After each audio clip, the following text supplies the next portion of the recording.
को समझना है, आत्म कथा, आत्म हत्या, आत्म रक्षा, आत्म निर्भर, आत्म समर्पण, ये सब खुद के लिए आ रहा है, खुद को। इसी प्रकार आत्म ज्ञान यानी खुद का ज्ञान प्राप्त करना। मैं कौन हूं, मैं क्या हूं, क्या मैं शरीर हूं या शरीर ज्ञान हूं? क्या मैं आंख हूं, कान हूं, नाक हूं, हाथ हूं, पैर हूं? बिल्कुल नहीं। हाथ कट भी जाएगा तब भी मैं नहीं मरूंगा, पैर कट भी जाएगा तब भी मैं नहीं मरूंगा, गला कट भी जाएगा तब भी मैं नहीं मरूंगा।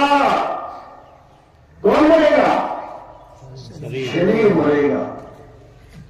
इसको समझना, अपनी आत्मा को जानना, जो शरीरों से परे है उसे आत्मज्ञान कहते हैं। यानी अपने असली स्वरूप को, अपने अविनाशी स्वरूप को जानना, आत्मज्ञान कहते हैं उसे। क्योंकि तुम अविनाशी हो, लेकिन तुम्हारे दिमाग में इस कली काल में क्या घुसा दिया है कि तुम एक दिन मरेगा। इस कली काल में इतनी शातिर चाल चली है तुम्हारे साथ, तुम्हें क्या पढ़ा दिया जगत में कि तुम पैदा हुए हो और तुम एक दिन मरोगे। सबसे बड़ा जाल है ये कली काल का, और सब इसमें लपेट में है। सब, एक भी जीव नहीं बचा हुआ है जो ये सोच के नहीं रह जाए कि हाँ मैं पैदा हुआ था, हाँ एक दिन मरना है। सबके दिमाग में ये खिचड़ी पकी हुई है कि एक दिन मर जाना है, मर जाना है। इसको कोई नहीं मार सकता, समझ लो। इस जीव को कोई नहीं मार सकता, अमर है, अविनाशी है। गाते भी है भजन में, ईश्वर अंश जीव अविनाशी।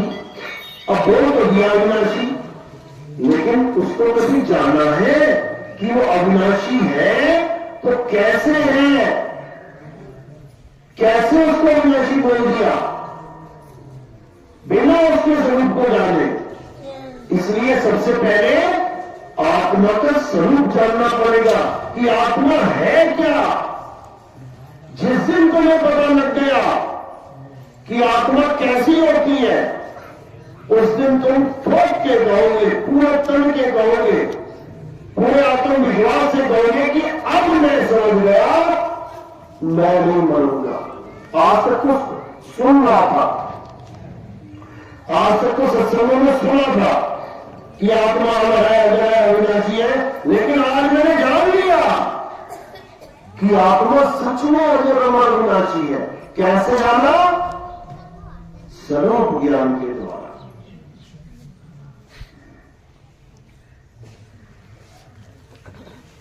स्वरूप ज्ञान के द्वारा, इसी को आत्मबोध कहते हैं। सुनना आसान है, आत्मा मैंने बोला तुमने सुन लिया, आत्मा हाँ सुन लिया, आत्मा सुन लिया, लेकिन क्या है आत्मा? किसके बारे में बोल रहा हूं मैं? ये आत्मा वस्तु है तो है क्या?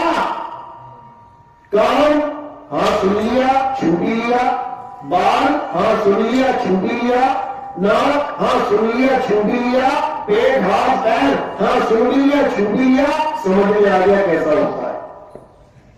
लेकिन आत्मा सुन तो लिया लेकिन समझ नहीं पाया। क्यों?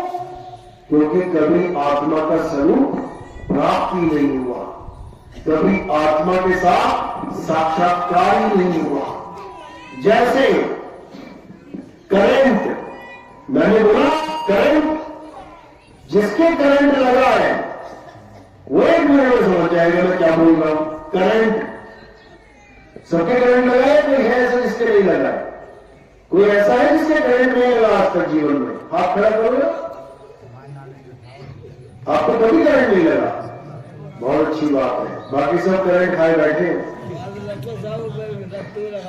कहीं ना कहीं, कभी ना कभी सबके लगी जाता है, जब ना चाहते हुए, चाहता कोई नहीं मुझे करंट लगे, लेकिन ये दिखता नहीं है, इसलिए झटके से लग जाता है।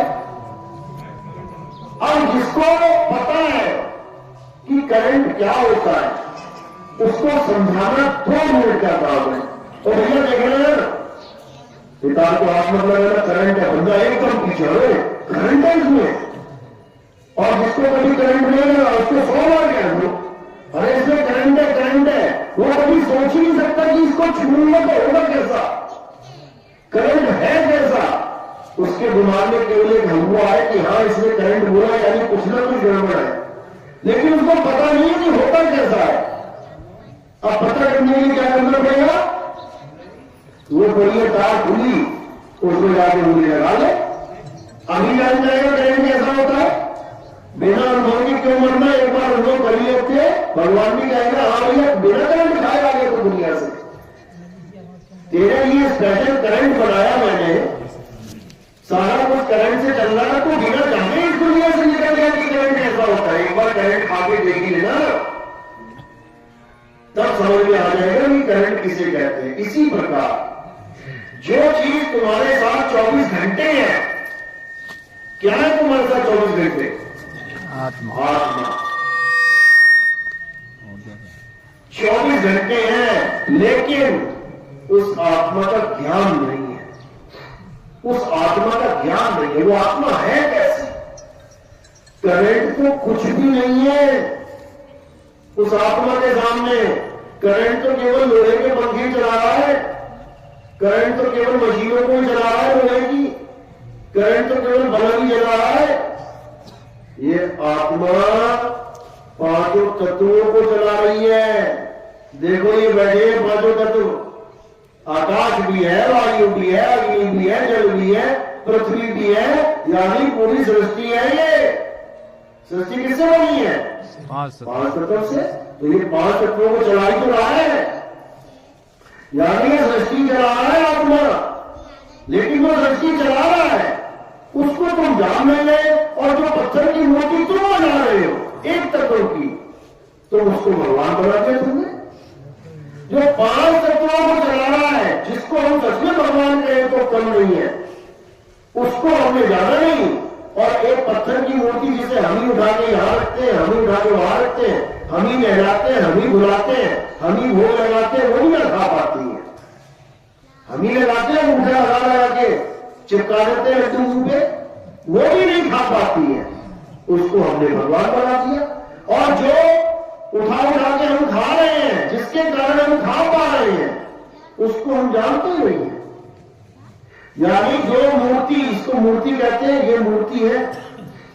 जो मूर्ति भोग खा सकती है, जिसकी वजह से खा रही है, उसको हमने जाना नहीं। और जो मूर्ति नहीं खा सकती उसको हमने भगवान बना दिया।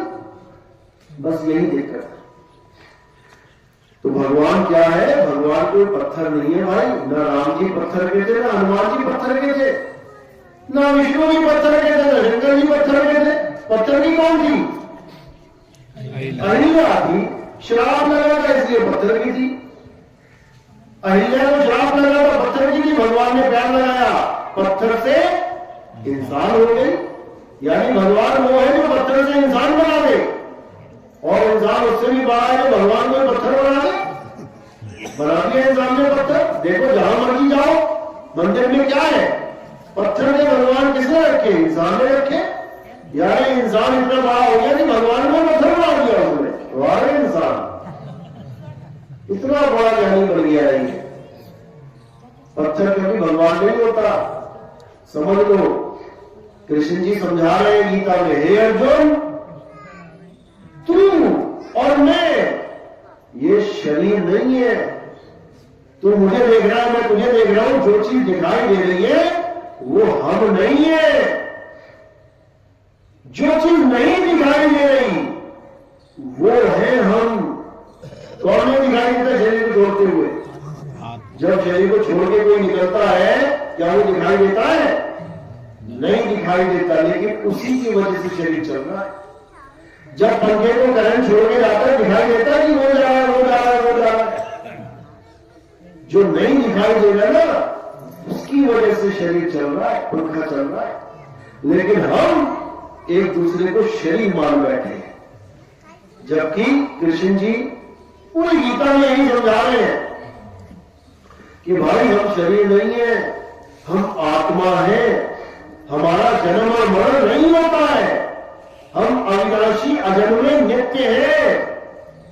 हमारे शरीर को काटे जा सकते हैं, हमारे शरीर जलाए, हमारे शरीर सुखाए, हमारे शरीर भिगोए जा सकते हैं, लेकिन आत्मा को ना तो काटा जा सकता है, ना शस्त्र कोई काट सकता है, ना अग्नि जला सकती है, ना वायु सुखा सकती है, ना जल भिगो सकता है।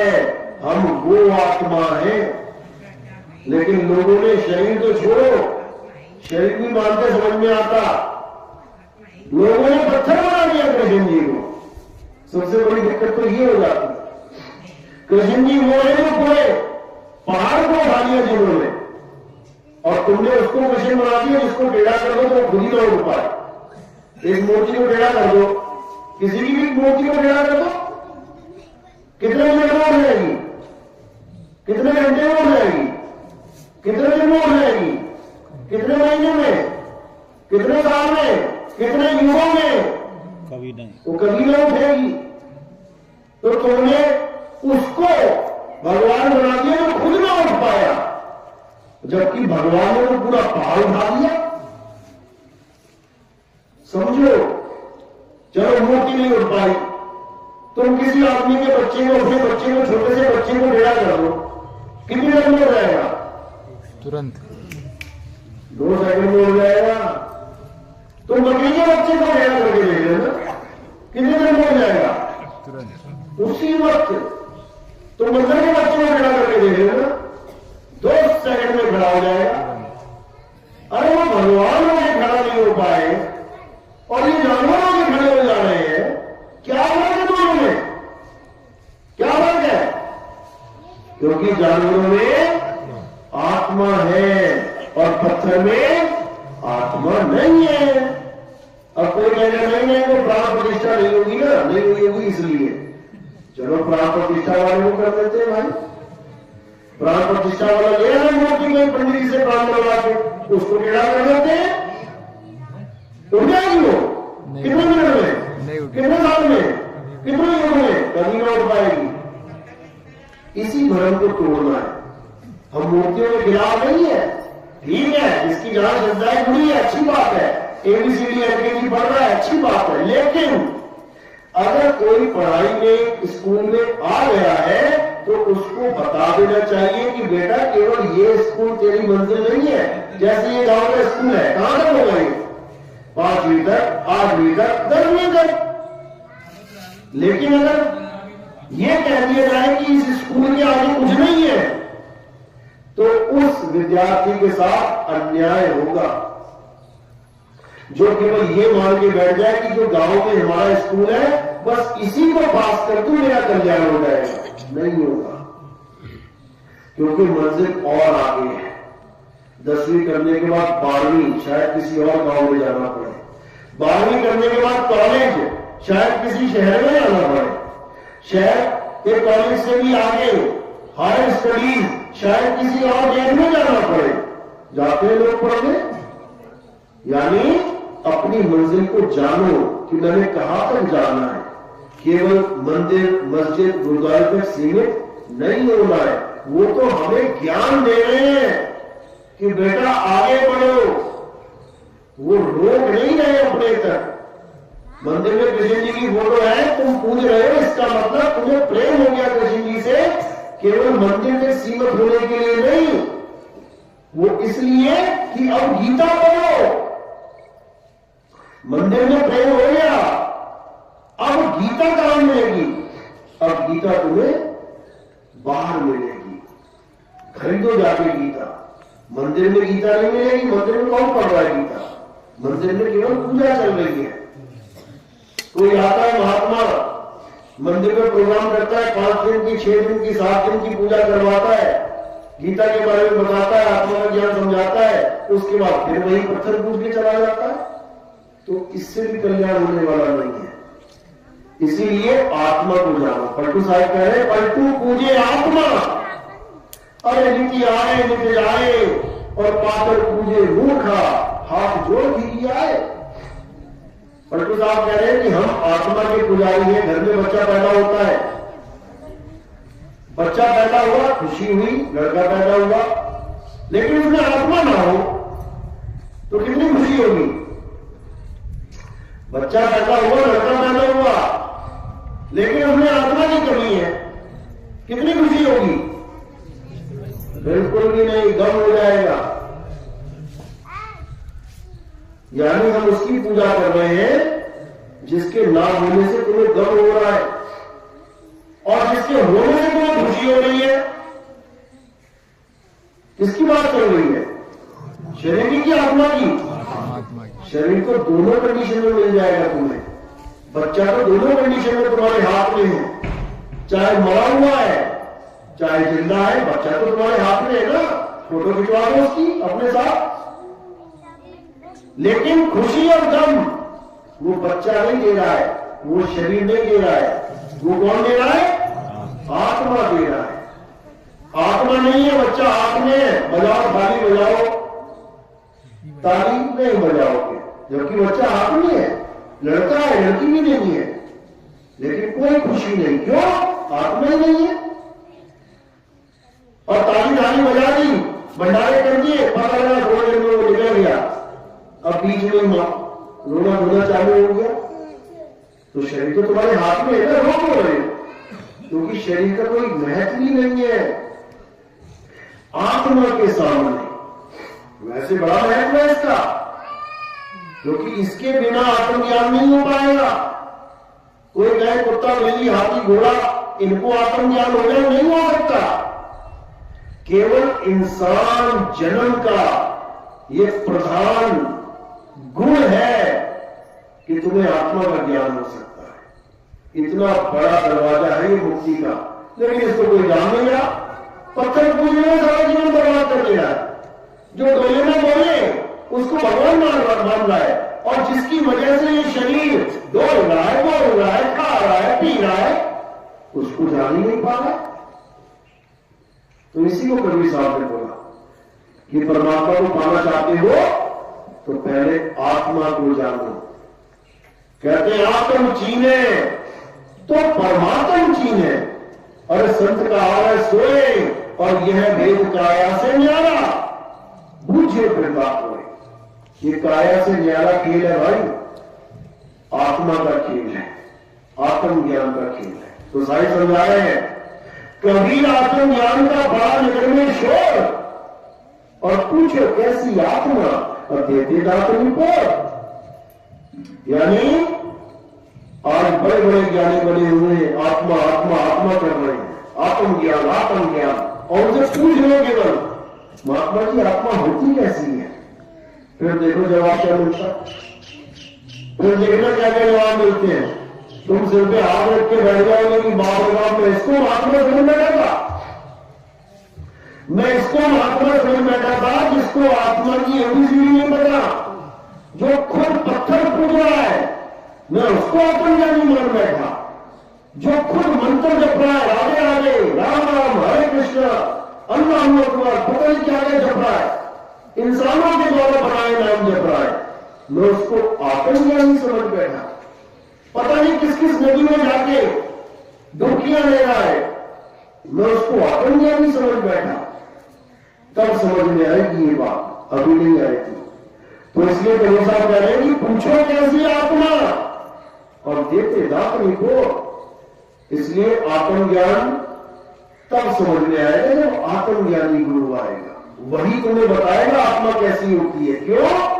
क्योंकि जिसने करंट का झटका खा रखा है वही तुम्हें बता सकता है कि करंट का झटका कैसे लगेगा। जिसने खुद ही ना खाया वो तुम्हें क्या बताएगा? तो इसीलिए गीता में अध्याय 4 34वां श्लोक क्या कह रहा है?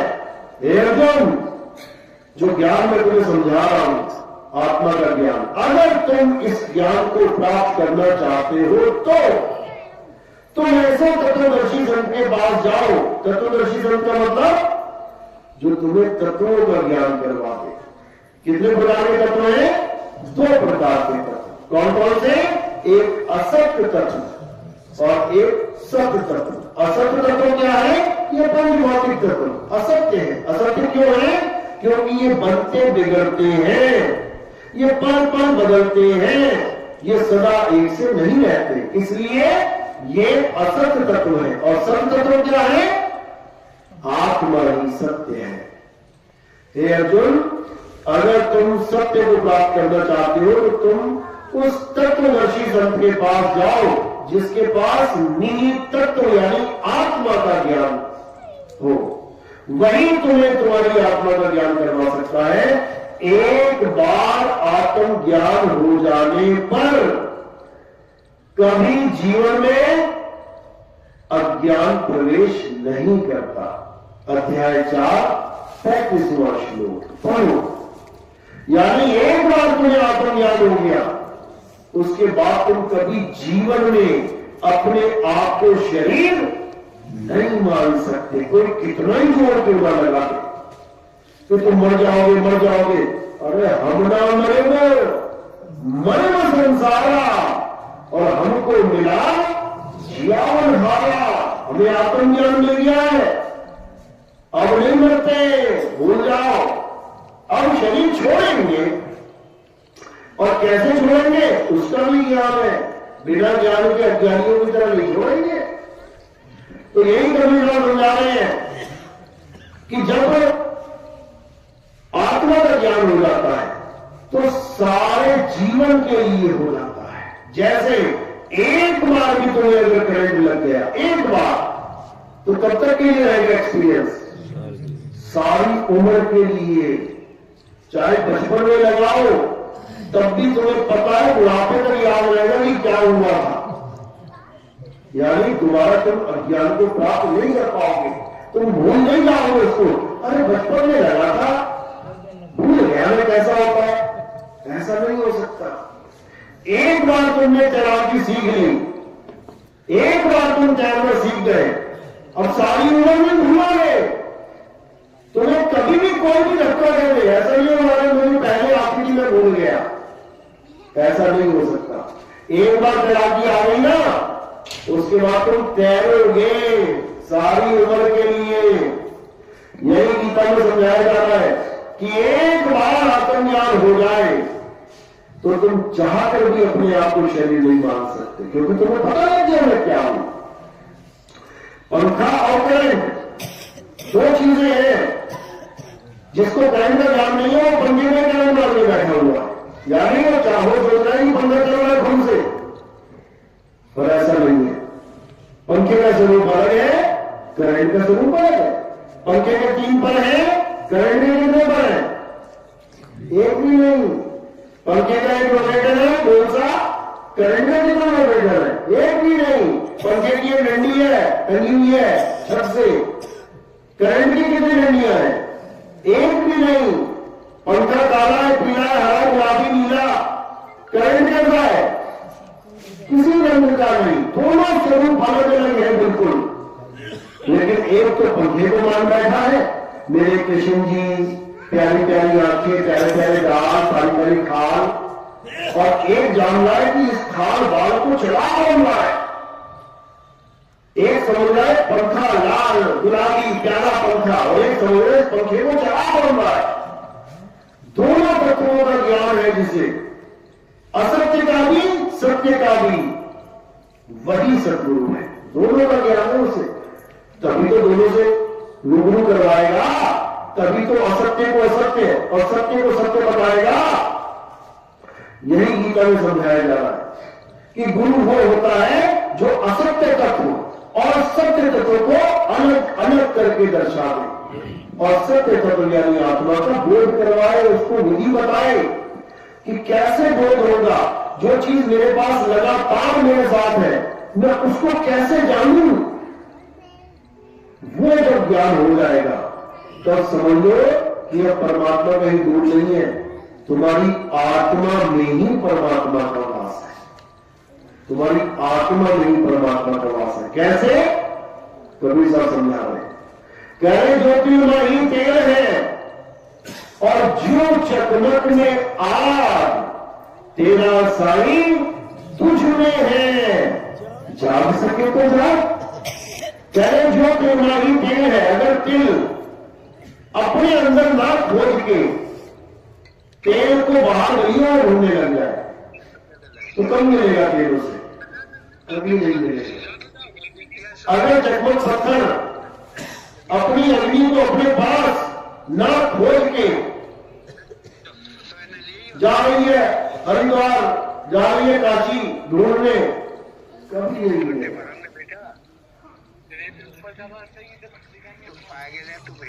इसीलिए कबीर साहब समझा रहे हैं कि जो तुम्हारी तेल है जो चकमक में यार, तेरा साई तुझ में है, जाग सके तो जाग। अब सोता मत रह जाना, अब जागने का समय आ गया है। और जागने मतलब अपने स्वरूप को प्राप्त कर लेना, तभी जागोगे।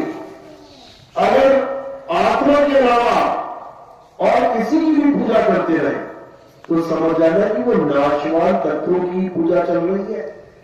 गीता में बिल्कुल स्पष्ट बोला, हे अर्जुन, ये सारी प्रकृति मेरी माया है, इस माया को कोई लाभ नहीं सकता। लेकिन जो आत्मा का ज्ञान प्राप्त कर लेते हैं वो मेरी त्रिगुणी माया को सहज ही लांग जाते हैं। सहज ही, बिल्कुल सहज में लांग जाएंगे। क्यों? क्योंकि उनको पता है कि माया का अस्तित्व कहां तक है और सत्य का स्वरूप कहां पे है। बड़े सहज होकर लांग जाएंगे। जैसे जिसको तैरना नहीं आता वो समुद्र नहीं पार कर पाएगा, नदी में पार कर पाएगा। लेकिन जिसको तैरना आता है, लेकिन उसको कैसे तैरेगा?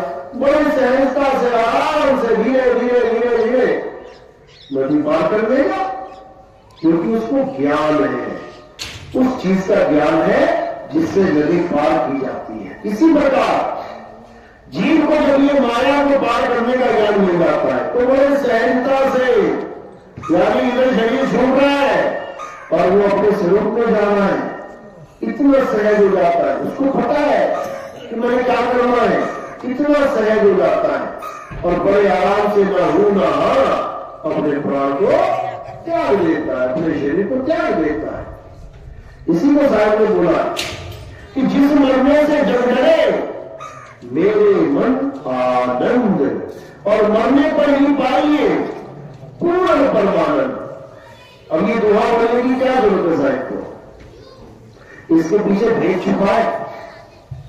क्या भेद है? हिंदू मंदिर जाता है, मुसलमान नमाज पढ़ने जाता है, सिख गुरुद्वारे जाता है, ईसाई चर्च जाता है। क्यों जाते हैं? ताकि हम स्वर्ग में जाएं, हमें नरक ना मिले। मुसलमान हम जन्नत में जाए, दोजख ना मिले। ईसाई हम हेवन में जाए, हेल ना मिल जाए। यानी सारी उम्र पूजा पाठ इसलिए की हम भगवान के पास जाए, अल्लाह के पास जाए, वाहिगुरु के पास जाए, गॉड के पास जाए। और जब जाने की बारी आती है, डॉक्टर ने कह दिया दोनों किडनियां फेल है, और जब जाने की बारी आई तो डॉक्टर को कह रहा है डॉक्टर साहब बचा लो। डॉक्टर साहब में जाना नहीं चाहता, डॉक्टर साहब में मरना नहीं चाहता। अरे सारी उम्र तो तुमने पूजा करी, सारी उम्र तुमने नमाजें पढ़ता रह गया, सारी उम्र तुमने रमजान पढ़ता रह गया, अब जाने की बारी आई तो कह रहा है नहीं जाना है, नहीं जाना है। इसका मतलब जो आज तक किया वो इतना भी विश्वास नहीं जगा पाया कि मैं वहां जाऊंगा। समझ लो, जो आज तक किया इतना भी विश्वास नहीं जगा पाया। क्यों? क्योंकि वो किसी और के कहने पे किया। पंडित जी ने कहा ऐसा कर ले, ऐसा कर ले, कर लिया। मौलवी ने कहा ऐसा कर ले, कर लिया। किसी फादर ने कहा ऐसा कर लिया। किसी पार्टी ने कहा ऐसा कर लिया। यानी दूसरों के प्रति नहीं चला। इसीलिए अपना विवेक जागृत नहीं हो पाया। अब हमने किसकी बुद्धि से चलना है? हमने अपने संत महात्माओं की बुद्धि विवेक से चलना है। हमारे संतों ने क्या कहा है? किसी आदमी की बात नहीं कर रहे हैं, उन संतों की बात कर रहे हैं जिन्होंने परमात्मा को पाया है। वो क्या कह रहे हैं वो जानना है। तो कह रहे हैं जिस मरने से जग डरे मेरे मन आनंद, और मरने पर ही पाइए परमानंद। अरे मरता मरता जग मुआ, मरना जाने न कोई, और ऐसी मरनी जो मरे बहुत न मरना है। बिल्कुल क्लियर कि मरना अज्ञानी के लिए और मरना ज्ञानी के लिए एक सा नहीं होता। जाना तो दोनों ही है, लेकिन दोनों के जाने में बहुत बड़ा फर्क है।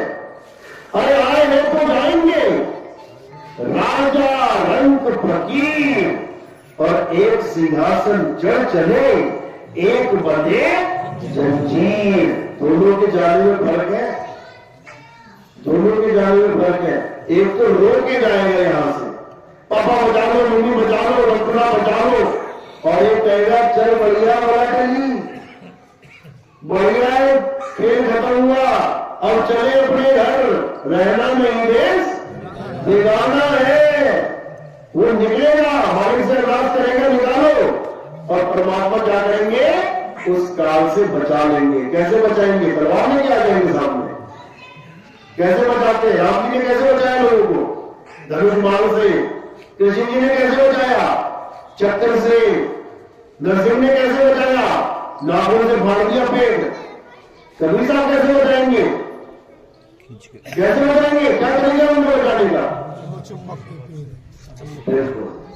वो कैसे बचाते हैं, अरे लोह चुम्बक की प्रीत जो, और लोह को लेती उठाए, ऐसा शब्द कबीर का और कान से लेकर छुड़ाए। वो शब्द की ऐसी ताकत है कि ऐसे चुंबक की तरह खींचेगा और तुम इतने आनंद में जाओगे, अरे जैसे बच्चे को उठा के फेंको हवा में, फेंके ना, हंसेगा नहीं होएगा।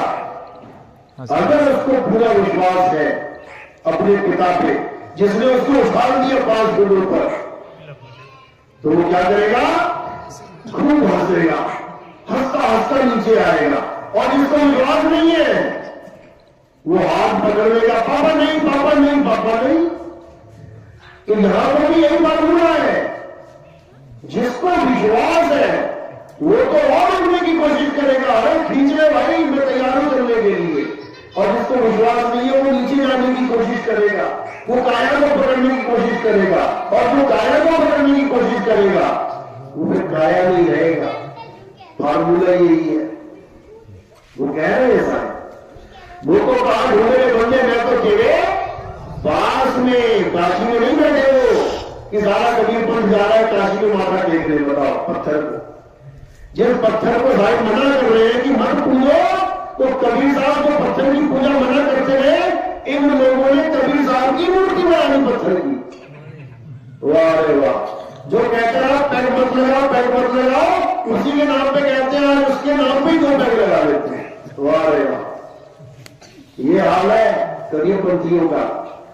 लेकिन जो विवेकी हंस है वो एक पल में समझ जाता है कि यहां पर दाल में कुछ काला नहीं, पूरी दाल ही काली है।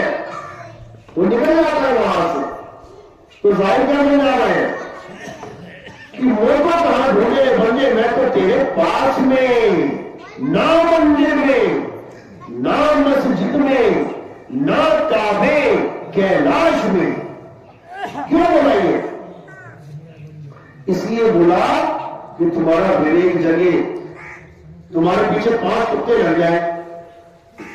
तुम्हारे सामने 50 फुट की मूर्ति है, हाथ में तलवार पकड़ रखी है उस मूर्ति ने, और वो तलवार भी कम से कम 10-12 फुट की होगी, और सामने ही एक 5 फुट का आदमी है और 5 फुट का लकड़ी लेके खड़ा है। 5 कुत्ते तुम्हारे पीछे पड़े, तो किसकी तरफ भागोगे बचने के लिए? कौन भागेगा मूर्ति की तरफ हाथ खड़ा करेगा कि मूर्ति मुझे बचा लेगी? जो भागेगा वो मुंह रखूंगा। उस इंसान की तरफ भागोगे जिसके हाथ में सोटा है, लट्ठा है, डंडा है, उसके पास भागोगे, ये बचा लेगा। वो 50 फुट की होके नहीं बचा पाएगी, ये 5 फुट का होके बचा लेगा। कारण क्या है? आत्मा ही कारण है।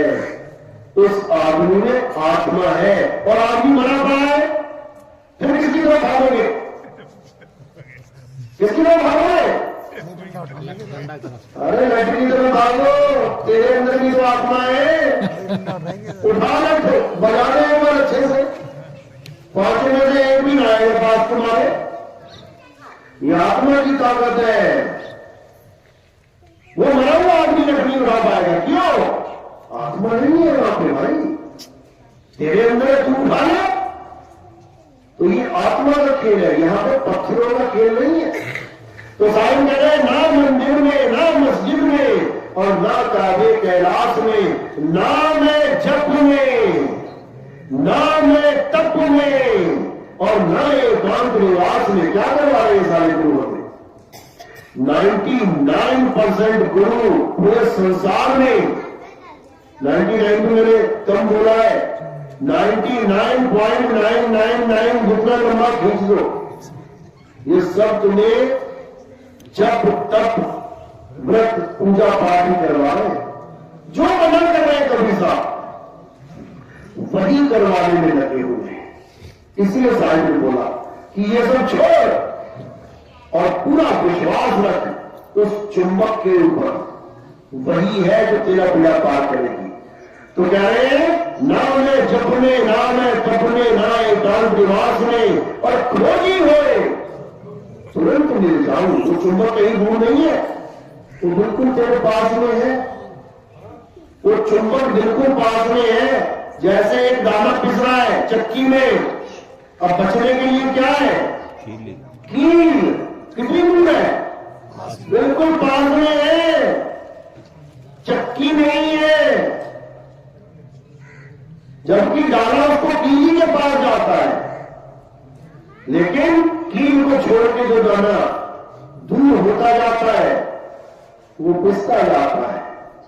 तो हम क्या करना है? जो हम दूर हो गए हैं कील रूपी सत्य से, हमें वापस भी कील के साथ चिपक जाना जाके। सारे समझा रहे बोले, और ये धरती हानि भई बोल दिया ना, इसी को समझना है, इसी हानि से निकल जाना है। कैसे निकलेंगे? जब कील को पकड़ लेंगे। तो साहिब कह रहे हैं कि इन दो बातों को चलती चक्की देख के दिया कबीरा रोए। कौन कौन सी? एक तो ये नीचे मिट्टी की एक चल रही है, और ऊपर आसमान की, धरती और आसमान, उसके बीच में सारा जहां। कह रहे चलती चक्की देख के और दिया कबीरा रोए, इन दो पापों के बीच में साधु बचना पड़े। एक पाप धरती चले और एक चले आसमान, और इन दोनों के बीच में अरे पिछलेगा सकल जहान। तो कह रहे पार्टी पार्टी सब कहे और किल्ली कहे ना कोई, और जो किल्ली सब लाग रहा तो बाद में बाता हो। अब वो किल्ली ढूंढिए कहां है? वो किल्ली हमारे बिल्कुल पास में है, और जैसे वो किल्ली का पता लग गया, अब क्या करना है? कह रहे खोजी हो तुरंत मिल जाऊं, एक पल की तलाश में। और कहे कभी सुनोगे साधो मैं तो हूं विश्वास में। अब केवल आखिरी सिग्नेचर जो है विश्वास का है, और कुछ नहीं है। बस लास्ट साइन जो होना है वो विश्वास है। यानी तुमने सारा चेक सब कुछ भर दिया, बस तुम साइन ना करो उस पर। तुम चाहे 1 करोड़ लिख लो, चाहे 10 करोड़ लिख लो, चल जाएगा क्या? नहीं चलेगा। अब आखिरी काम क्या है? तो साइन करना है। साइन कर दिया तो सरेंडर कर दिया, अब कुछ नहीं करना उसमें। साइन करने के बाद कुछ नहीं करना है। साइन कर दिया यानी ये जान तेरे नाम कर दी, अब निकाल। कहते हैं पार कर चाहे मार कर, वो अब तू देख। तो इसी को बोला है कि कहे कभी सुनो भाई साधो मैं तो हूं विश्वास में। जब पूरे विश्वास कर लिया, अब और कुछ बाकी नहीं रहा कि मैं शक करूं, कि मैं संदेह करूं कि यार मैं पार होऊंगा भी कि नहीं। जिसने ये सोच लिया कि होगा कि नहीं, वो फिर नहीं होने वाला। क्यों? क्योंकि खेल ही विश्वास का है। जब वो चुंबक लगेगी पूरे विश्वास के साथ उठते ही चले जाना। इसी को विहंगम चाल कहते हैं। विहंगम चाल क्या है? पत्थर लोहा जमीन पर पड़ा है, ऊपर से चुंबक लगी, एकदम सीधे ठिकाने बिना किसी स्टॉप के। कई लोग भक्ति करवाते हैं, मूल चक्कर में ध्यान लगाओ, नाभि में जाओ, अंत में आओ, याद करो, वहां करो, यानी वो रुक रुक के चल रहा है काम, नकली है, मायावी भक्ति है।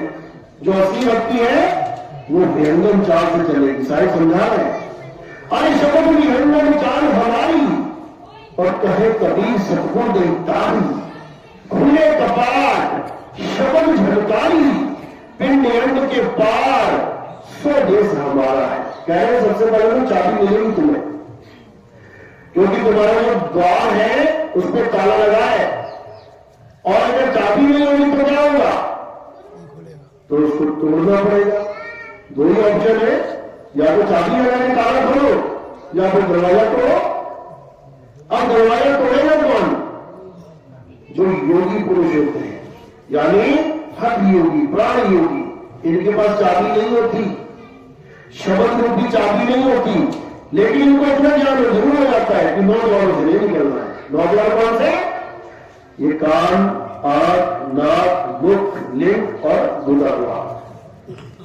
उन योगियों को इतना पता लग जाता है कि 9 से नहीं निकलना भैया, नहीं तो 84 में चले जाएंगे। तो क्या करते हैं वो? जैसे राजा का किला जीतने के लिए उसका मेन गेट तोड़ा जाता था। कैसे तोड़ते थे? एक बहुत बड़ा पेड़ का जो तना था उसको लेते थे, 50 आदमी उधर खड़े कर दिए, 50 इधर खड़े कर दिए, पीछे जाते थे, भागे भागे आते थे और उस तने को दरवाजे में बार बार मारते थे। रख का काम करता था वो, खंबे का, यानी बार बार दरवाजे में मार के उसको तोड़ा जाता था। इसी प्रकार चाबी न होने के कारण, अगर चाबी हो तो कौन रखवाड़ेगा उसमें? वो सीधे ताला ढोले चाबी लगा के। अब नहीं है जुड़ा खोलने का, तब उसको तोड़ा जाएगा। इसी प्रकार योगी क्या करते हैं? वो इस पवन का खंभा बना देते हैं। ये जो पवन तुम्हारे शरीर में चल रही है ना, हवा, ये हवा का खंभा बना देते हैं, और 10वें द्वार पे उस खंभे को बार बार ठोकर मारते हैं, बार बार। कब तक मारते हैं? जब तक वो टूट ना जाए। और तोड़ के कहां जाते हैं? इसी ब्रह्मांड में चले जाते हैं। मुक्ति नहीं हो पाती उनकी। 9 से तो बच गए निकलने से, निकले तो 10वें नहीं, लेकिन तरीका गलत है, क्योंकि 10वें से निकलना ही मुक्ति नहीं है। मुक्ति क्या है? 11वें में समाना मुक्ति है, जिसको बोला सुरत समाए शब्द में, वाक में काल न खाए। और जो शब्द है वो काया से भिन्न है, यानी 10 द्वार कहां है? काया में, और शब्द 10 द्वारों से भिन्न है। समाना कहां है? शब्द में, यानी केवल 10वें से निकल भी गए और शब्द में समाये नहीं तो काम नहीं बनेगा। समझ लेना अच्छे से, सारे समझा रहे हैं। 9 द्वारे संसार सब और 10वें योगी साध। अरे एकादश खिड़की बनी, कोई जाने संत सुजान। तो कह रहे हैं उस एकादश यानी 11वें द्वार में जाने में कोई भेदी गुरु बताएगा तुम्हें कि उसमें कैसे समाना है? नहीं तो ये 9 द्वार और 10वें द्वार वाले घड़े बैठे हैं गुरु दुनिया भर के। इसलिए कबीर साहब ने बार बार भेदी गुरु का जिक्र किया। भेदी कह रहे वस्तु कहीं ढूंढे कहीं कैसे लागे हाथ, अरे गुप्त वस्तु तब मिले भेदी लीजिए साथ। ये जपी तपी सन्यासी नहीं कि 5 नाम दे दिया, 7 नाम दे दिया, ओम कलियम हरियम शरियम दे दिया, जो के जनों का राम का सोम सतनाम दे दिया, राम राम राधे राधे हरे कृष्ण हरे राम अल्लाह अकबर वाहिगुरु, कुछ भी दे दिया। ये सब जपी है, ये सब जपी है, ये भेदी नहीं है। भेदी कौन होता है? जो तुम्हारे आत्म स्वरूप का भेद बताता है, सत्य का भेद बताता है। और इन 52 अक्षरों को छुड़वा दे। कह रहे सोई गुरु पूरा कहावे, जो 2 अक्षर का भेद बतावे। एक छुड़ावे, हिंदू है राम नाम जप रहा है, अरे छोड़ दे भाई से। मुसलमान है अल्लाह अल्लाह कर रहे हैं, अरे से छोड़ दे।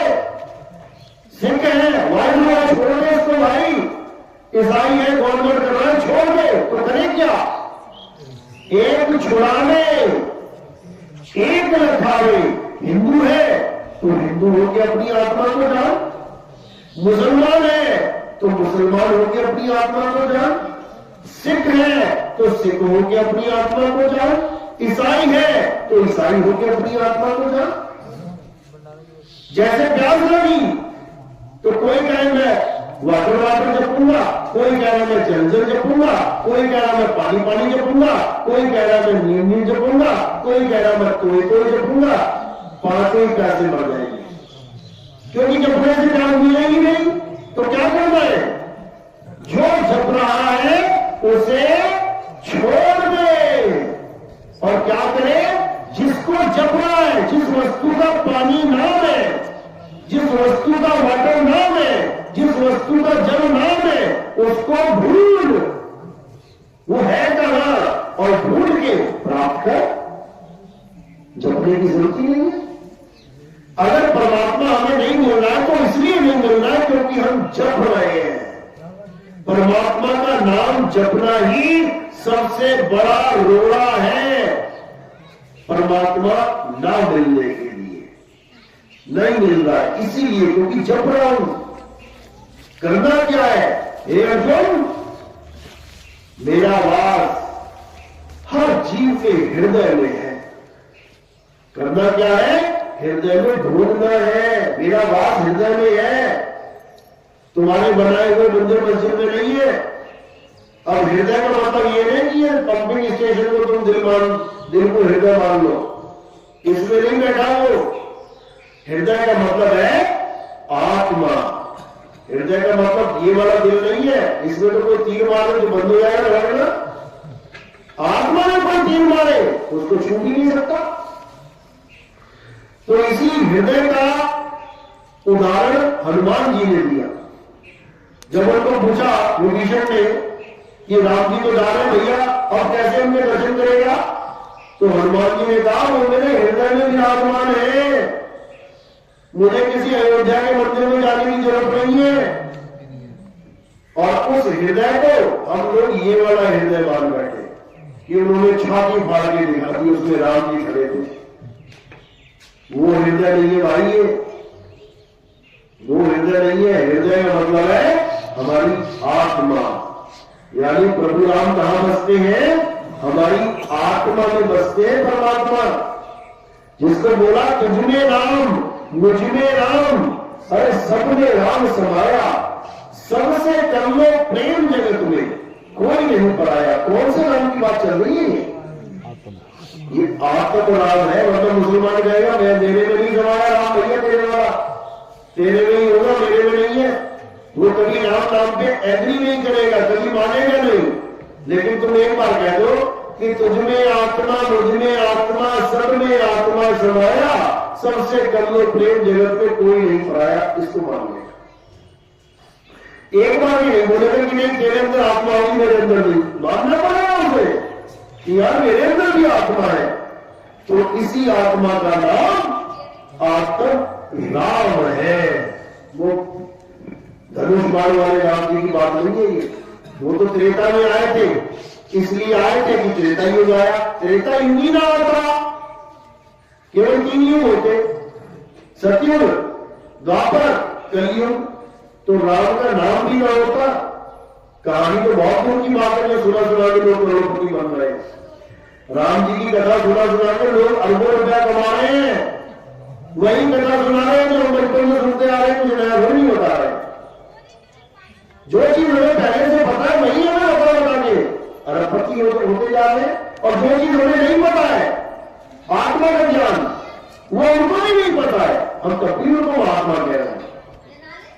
ये है दुनिया। यानी अज्ञानी को ही गुरु बनाने का रहा है।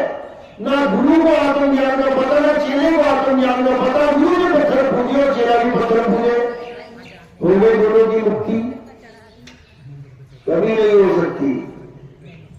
इसीलिए बार बार यही समझाया जा रहा है कि आत्मा को जानो, आत्मा ही परम सत्य है। जिसने आत्मा को जान लिया उसने सब कुछ जान लिया। उसने राम जी को भी जान लिया, उसने श्याम जी को भी जान लिया, उसने हनुमान जी को भी जान लिया, उसने शंकर जी को भी जान लिया, उसने शेरवाली माता को भी जान लिया, उसने सबको जान लिया। क्यों? क्योंकि हम सब आत्मा है। हम सब आत्मा। 1 लाख पंखे, 1 करोड़ पंखे लगे हुए हैं। कैसे पता नहीं इनको कौन चला रहा है? केवल एक पंखे की करंट को हाथ लगा के देख लेना। जो एक पंखे को करंट चला रहा है वही सारे पंखों को चला रहा है। एक ही स्वरूप होगा सबका, चाहे सबने हाथ लगा के देखते जाना। जैसा पहला वैसा ही दूसरा, वैसा ही तीसरा, वैसा ही चौथा। सारे लाखों पंखों को चलाने वाला वो एक सा ही है। इसी प्रकार जैसी एक आत्मा वैसी ही दूसरी, वैसी ही तीसरी, यानी जो तू सो हम सब एक जैसे हैं। लेकिन इन पंखों के कलर डिजाइन अलग अलग है। कोई 2 पंखे वाला लेके आया है, कोई 3 पंखे वाला लेके आ गया, कोई 4 पंखे वाला लेके आ गया। अलग अलग डिजाइन है, कलर अलग अलग। कोई ज्यादा काला, कोई भूरा, कोई बिल्कुल गोरा। ये सब पंखों के अलग अलग कलर है। तो हम पंखों को कलर के माध्यम से जान रहे हैं, उसी को सत्य मान रहे हैं। जबकि सब पंखों को चलाने वाला उसका नहीं है, उसका कोई रूप रंग नहीं है, लेकिन फिर भी वो अस्तित्व में है। वो दिखता नहीं है लेकिन फिर भी अनुभव में आता है, जिसको आत्मा कहते हैं। उसी आत्मा का ज्ञान हमारे इंसान जन्म का परम लक्ष्य है। और जितने भी लोग पुराने गुजर गए जो देवी देवताओं की पूजा करते हैं, उससे कोई लाभ नहीं मिलने वाला, कोई भी लाभ। अच्छे से समझ लो, जो डॉक्टर इस संसार में आए, इलाज किया और करके चले गए, इस संसार को छोड़ के चले गए, क्या तुम्हें उनसे कोई लाभ मिल सकता है? जो डॉक्टर आया, अपने समय में इलाज किया, लोगों का ऑपरेशन किया और चला गया दुनिया छोड़ के, वो तुम्हारा ऑपरेशन कर देगा आगे क्या? कभी नहीं कर पाएगा। तुम भले कितनी आस लगा के बैठे हो कि मेरा ऑपरेशन वही करेंगे, नहीं करेंगे। वो कौन करेगा? जो उस हॉस्पिटल में अगला डॉक्टर आएगा। तो जो बीत गया उसको नहीं पकड़ना है, जो आने वाला है उसको पकड़ना है। 9 अवतार बीत गए, 9 अवतार बीत गए, उनको नहीं पकड़ना है, वो चले गए अपने काम करके। अब किसको पकड़े? कौन कल्याण करेगा? जो आने वाला है। एक 10वां अवतार बताया गया, सुना है 10वां अवतार? 10 अवतार सुने ना?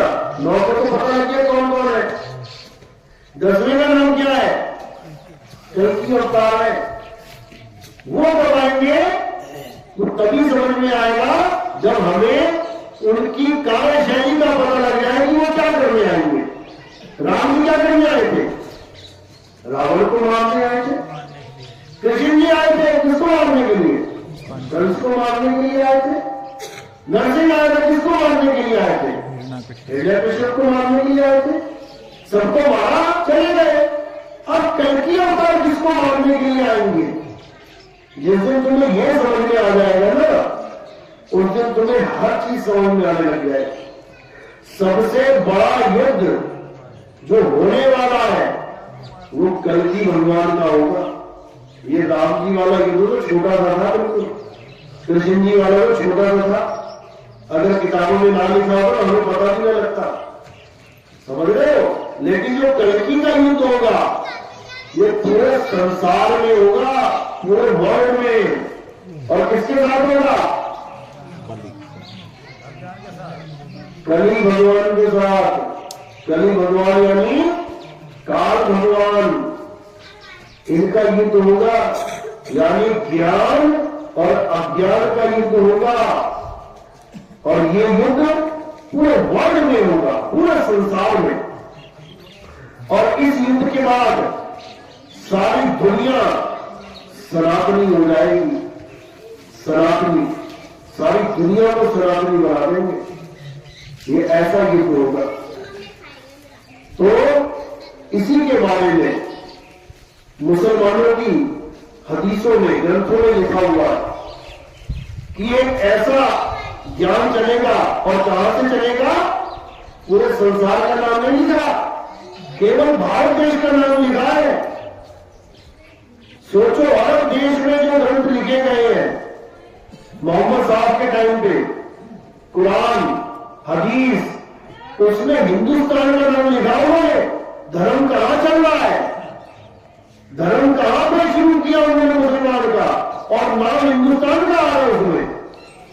एक नाम सुना होगा आपने, गजवाए हिंद है, और पत्थरों में कुछ नहीं रखा है, पत्थर मूर्ति जीवित नहीं है। और अगर फिर भी तुम पत्थर को भगवान मानते हो तो समझ जाना फिर कि तुम्हें कितना ज्ञान समझ में आ गया, बोलने की जरूरत नहीं है। सही है।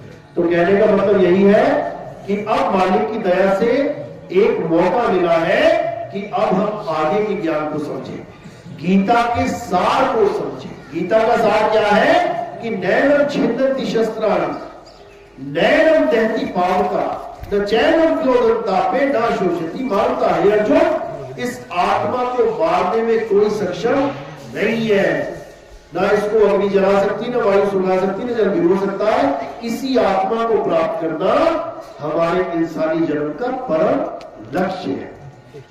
तो इसी के साथ वाणी में विराम देता हूं। और अब आरती का समय है। हमारे आरती किसकी होती है? अच्छे समझ लो, हमारे आरती किसी कैलेंडर की, फोटो की, किसी मूर्ति की नहीं होती। क्यों? वो कैलेंडर निर्जीव है, वो मूर्ति निर्जीव है। चाहे 10 बार प्रतिष्ठा कर देना किसी मूर्ति में, वो फिर भी निर्जीव ही है। हमारे आत्मा की आरती होती है, हमारे गुरु की आरती होती है, जीवित गुरु की आरती होती है, जो आत्मा में ज्ञान दे रही है, ज्ञान समझा रही है, उस आत्मा की आरती होती है, शब्द गुरु की आरती होती है। और उसका स्थान कहाँ है? उसका स्थान काया से परे है। इसलिए जो भी आएंगे और आरती के समय फूल चढ़ाएंगे, वो कहाँ रखेंगे? मेरे सिर के ऊपर, पैरों में कोई नहीं चढ़ाएगा, क्योंकि ये आरती शब्द गुरु की आरती होती है। और शब्द गुरु हमारे सिर पे विराजमान है, उनके चरणों में आरती है। बोलिए परमपिता परमात्मा की, सदगुरुमती छोड़ कबीर साहेब की, सभी संतों की, सभी भक्तों की, गांव नगर बस्ती की, आज के आनंद की, सकल हर्ष को बंदगी, साहेब बंदगी।